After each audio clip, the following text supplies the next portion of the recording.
Hey everybody, welcome to the lesson for today. Today we're going to be talking a little bit about the formation of ionic bonds. So in class today, we talked a little bit about the idea of forming atoms, or I'm sorry, for the Lewis dot diagrams, the new way to represent atoms and how they form ions and how to represent those ions. So before I get into how we form ionic bonds, I do want to take just a quick moment to review that process. So let's go ahead and first start with metals. So remember from what we've learned, metals have low ionization energy, which means that it requires very little energy to remove electrons, which is favorable, okay? And they have low electronegativity values, which means that they have little attraction to electrons, okay? And so as a result of that, because it requires little energy to remove, and because they have very little attraction, it's actually easier for metals to just lose electrons. So let's take a look again at what that looks like. So let's use aluminum, okay? So aluminum has 3 valence electrons, okay? Right? Its electron configuration is 2-8-3. So it has 3 valence electrons. So let's go ahead and draw those in. Remember, our first electron goes up top, our second electron goes next to it, and our third electron falls to the right-hand side, okay? 3 valence electrons, okay? As an atom, it has 13 protons and 13 electrons, and therefore an overall 0 charge, okay? However, right, since we know that it's going to lose electrons in order to fulfill the octet rule to form its ion, okay, we know it's going to lose a total of how many? Well, looking at the electron configuration, we want to have that 8 be our valence shell. So in order for that to happen, we're going to have to remove those valence 3. So we're going to lose a total of 3 electrons lost in order to fulfill that octet rule. So as a result of that, we end up with the ion Al, okay? It is now the ion. Again, it has 13 protons still. That hasn't changed. It's still aluminum. Remember, the number of protons determines the atom. Okay, we have 13 protons, but now we only have 10 electrons. As a result of that, we end up with a +3 charge, right? If you think about it, 10 of those negatives balance out 10 positives, but I have 13 positives, and therefore +3 is my overall charge. So as an ion in our Lewis dot diagram, we do have to represent that ion with the charge, so it becomes Al +3. Now let's talk about nonmetals. Okay, let's talk about nonmetals. So nonmetals,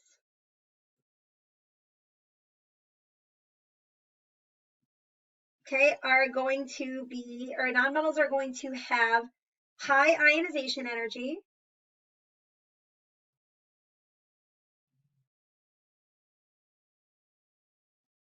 okay, which means that it takes a lot of energy to remove,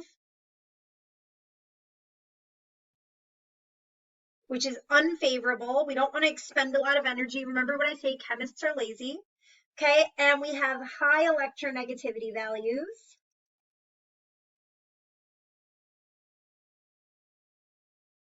Okay, which means that they have a high attraction to electrons. Okay, which means that nonmetals are going to gain electrons, right? It's easier, too much energy to remove electrons, and instead we're going to gain those electrons. So let's go ahead and look at what that looks like we did for the metal. So let's use let's use nitrogen. Okay, so nitrogen, the atom, has an electron configuration of 2-5 Okay, right? It is 7 valence electrons.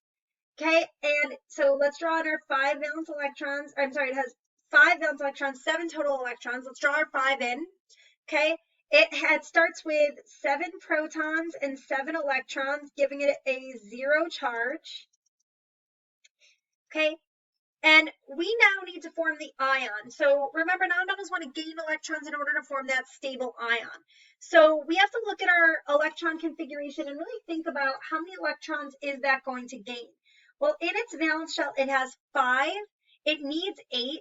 So it's going to gain 3 in order to get that full valence shell. Okay, so our N is going to gain, and like we just said, it's going to gain 3 electrons. And so let's take a look at the ion. So we have our N, our ion. It has 7 protons, and now it has 10 electrons total. So 7 positives balance out 7 negatives, but we have a total of 10 negatives, and therefore an overall charge of -3. Okay, it had 5 valence electrons to start, and now we have to add in our additional 3. Okay, so I now have an extra 1, 2, and 3 for a total of 8. And when we're using nonmetals, we need to give those nonmetals a little house. Okay, or the electrons a little house. We need to show that those electrons belong to that nitrogen ion. Okay, and outside of that, we include our charge of -3, and that's our Lewis dot diagram of that ion. Now, all of that is review from our lesson that we learned in class, how to draw those ions. But my next question then is, well, we're saying that metals lose electrons, and we're saying that nonmetals gain electrons, but where do the metals lose them to, and where do the nonmetals get them from? And the answer comes with our with today's lesson, which is all about ionic bonds. Okay, so when metals lose their electrons, they're only going to lose their electrons if there's a nonmetal there to gain it. Okay, so metals, okay, are going to lose their valence electrons to nonmetals. Okay, and as a result of that, we're going to form what's called an ionic bond. Okay, so let's go ahead and define ionic bond. So an ionic bond, okay, let's go ahead and do this. Okay, an ionic bond is going to be the bond formed between a metal ion and a non-metal ion, okay, due to transfer of electrons.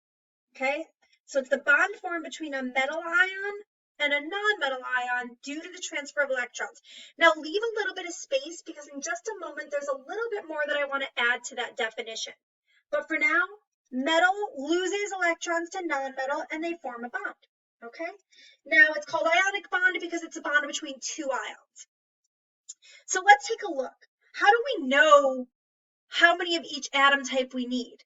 Well, we need to form an ionic or a neutral, overall neutral bond. Okay, so let's take a look. Let's start with everybody's favorite ionic compound, sodium chloride. Okay, let's take the sodium atom, and I'm going to go ahead and use color codes for this. Okay, so Na has 1 valence electron, and chlorine has 7 valence electrons. Okay, so let's show the formation of this ionic bond. Okay, so let's show the transfer of electrons. So sodium is our metal. It's going to lose valence electrons. And chlorine is our nonmetal. It's going to gain those valence electrons.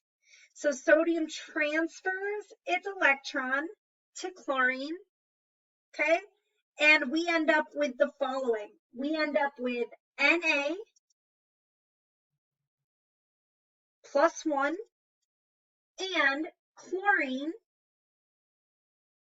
I shouldn't have drawn that so high because I want to add to that definition, okay, with 1, 2, 3, 4, 5, 6, 7 of its own electrons, but also it has that 8th electron that we just got from sodium. And remember, with nonmetals, we have to show that little home, that the electrons belong there, and a -1 charge.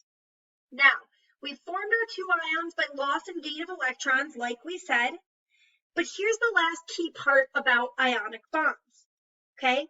In the ionic bond, what holds it together, right? When you envision a bond, and a lot of times students want to start using lines for bonds, we will talk about that, but when you envision this bond, you envision two things sharing something. Okay, that's going to be a covalent bond, which we'll talk about next unit. But with this ionic bond, what holds it together? If they're not sharing electrons, what's keeping them together? Well, remember what we've been talking about, all this idea of attraction. Notice that sodium is a positive charge, chlorine's a negative charge. So these two things actually attract because of those positives and negatives. So to our definition, I want to add, it's a bond formed between a metal ion and a nonmetal ion due to transfer of electrons and held together by attraction from charges. Okay, so we want to add that it holds together by an attraction from charges. Now, we're about 80%, 85% of the way done with drawing what's now called a Lewis structure, okay? So we've been drawing Lewis diagrams of atoms. So these are Lewis diagrams of atoms, okay? And we've been drawing Lewis diagrams of ions, but we haven't yet drawn what's called the Lewis structure of our ionic compound, okay? So let's go ahead and draw that Lewis structure of the ionic compound. So let's label it here, Lewis structure of the ionic compound. Or if you're following along on my guided notes sheets, you'll also notice that I call it of the formula unit, which is just a way to represent. So you know how we've so far used atoms and molecules to represent elements and compounds? Well, a formula unit is another term for a particle. It's the singular unit of an ionic compound. Okay, so let's go ahead and draw it now. So again, all we really have to do is show the Na and the Cl attracting to one another and sticking together because of that attraction. So for our final Lewis structure, it would look like this. Na, positive, and then right next to it, with the bracket, the Cl, 1, 2, 3, 4, 5, 6, 7, and then the 8th electron, and the closed bracket, and the charge on that ion, which is a -1. Okay, you can use just minus or just -1. Plus or minus, if they're on their own, really represent just 1. Okay, now again, this is where I just want to take a moment and point out why the bracket is so important. Okay, so again, this bracket separates the electrons from the Na. And that's really important because remember, Na has lost those electrons. And so it's showing that sodium no longer has electrons and that all of those electrons belong to chlorine. Okay? So again, this is a lot of information. I know it's a lot. Let's do another practice problem just to kind of reinforce all of that information. Okay? So if you do need to continue to take notes here, just pause quickly and then when you're ready, just scroll on down. Okay, so let's do a couple practice problems. So we're going to do some practice forming ionic compounds. And we'll just do maybe one or two more, so I know, because I know we're short on time. Okay, so let's go ahead and look at magnesium and fluorine. Let's form the compound between magnesium and fluorine. So why don't we do one more together and then try practice and pausing for the last one. So magnesium has 2 valence electrons. I should use color, but it's okay. Fluorine has 7 valence electrons. Okay, and so now we need to show the transfer of those electrons. So first and foremost, let's show that transfer. Let's use green. Okay, so magnesium needs to lose 2, and fluorine needs to gain 1. So do you notice how that's going to be a problem? Magnesium needs to lose 2, fluorine needs to gain 1. Well, all right, so let's show that transfer. So the first magnesium ion goes, or electron goes here. So now what can we do? We have 1 more electron. We can't leave magnesium as a +1. That's not stable for magnesium. That gives it still 1 valence electron instead of the full 8. So our answer is that magnesium and fluorine do not combine in a 1-to-1 ratio. So what we need to do is we need to add an additional fluorine to accept the extra valence electron from magnesium. Okay, so now it goes here. And so we are going to combine in a 1-to-2 ratio. For every 1 magnesium, we need 2 fluorines to gain those electrons. So what now are my ions that form? Okay, so I have magnesium, which forms a +2 ion. Okay, and now I have 2 fluorines, okay, that each form a -1 charge, right? They gain 1 electron, so they each form a -1. So how can I go about showing that? There's 2 ways we can draw this structure. I'm going to show you the long way first, and then the second short way. Okay. So again, we form 2. Let's just draw the separate ions quickly. Minus, and our second one minus. Okay. So now let's piece those together in our Lewis structure. And again, there are 2 ways that we can show this with the Lewis structure. So the long way of doing this is showing that physical attraction. So we've got Mg +2, and then we can show that a fluorine attracts here. So S with its 8 valence electrons and a -1. And then we have our second S on this side, right? We can show that attraction on 2 sides. That's the long way of doing it. It's tedious. It's too much. So there's a shortcut way to do it. Here's how we do it. We have Mg 2+, and now we're going to introduce what's called a coefficient. So we're going to introduce, let me put it in color here. We're going to use a 2 here to represent the fact that there are 2 fluorine ions that form. Okay, so this is a coefficient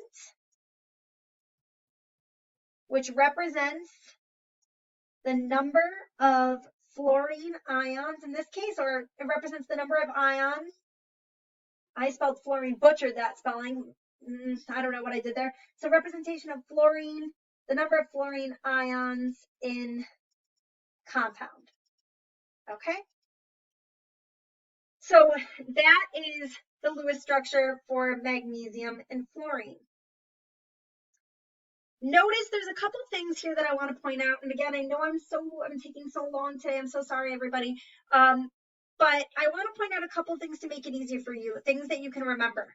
So 2 things. Metals will always have no electrons on the outside, right? You'll notice that in both magnesium here, as well as if we were to scroll back up to the sodium, right? Neither of them have electrons on the outside, and the nonmetals always have 8. Okay, and brackets. All right, let's do one more. I know it's lengthy. Again, please feel free to pause and then try it. And then we'll go from there. But I do want to do one more. So let's do aluminum and oxygen. Okay, so aluminum and oxygen. All right, so we have aluminum, which has 3 valence electrons. We have oxygen, which has 6 valence electrons. Now, let's go ahead and show the transfer of electrons, okay? So we have aluminum. It's going to lose 1 valence electron to here, okay? We're going to have aluminum. It's going to lose another valence electron to here. And now what do we notice? We notice that aluminum still has 1 valence electron left to lose. So just like what we saw in the last one, we have to add another oxygen. Okay, so we add a second oxygen, 1, 2, 1, 2, 3, 4, 5, 6. Okay, and we are going to take our third electron from aluminum and we're going to transfer it to here. Now, is aluminum satisfied? Yes, all of its valence electrons have left. Is the top oxygen satisfied? Yes. However, look at the bottom oxygen. It has 7 electrons, not 8. So what do we need to do? We need to add another aluminum. Okay, so we're going to add the other aluminum. We're going to grab our electrons. Okay, we're going to transfer our electron over. So this oxygen is now satisfied. But guess what? Our aluminum is not. So we're going to go ahead and draw our next aluminum. Or I'm sorry, our next oxygen, not aluminum. Can I get this to erase? Yes. Okay, good. So now we're going to draw our next oxygen. 1, 2, 3, 4, 5, and 6. And we're going to go ahead and show the transfer of those electrons. So we've got 1 electron going all the way into here. And then we've got our last electron. I'm trying to think of a color that we haven't used, red, I guess. Okay, and that's going to go all the way over to here. So now aluminum is satisfied and oxygen is satisfied. So everybody's now satisfied. Whew, that was a lot of doing transfers. So now let's go ahead and draw. I'm going to skip the second step that we've had here and just go ahead and go straight to the Lewis structure. So our Lewis structure for this compound, note that we need now a coefficient for both aluminum and oxygen. So we end up here with our coefficient for aluminum of 2Al, and each of those aluminums loses 3 electrons, so they form plus 3 charges. And we have 3 oxygens that all form -2 charges. So we need to draw our house with our electrons and the -2 charges. And that, my friends, is the Lewis structures for ionic compounds. I know it's a lot. We're going to practice using Paradox in class tomorrow. So please make sure that you guys are prepared to draw some Lewis structures tomorrow. All right, everybody, have a great rest of your day. Sorry again for the 24-minute video. I hope you guys have a great remainder of your night, and I'll see you tomorrow.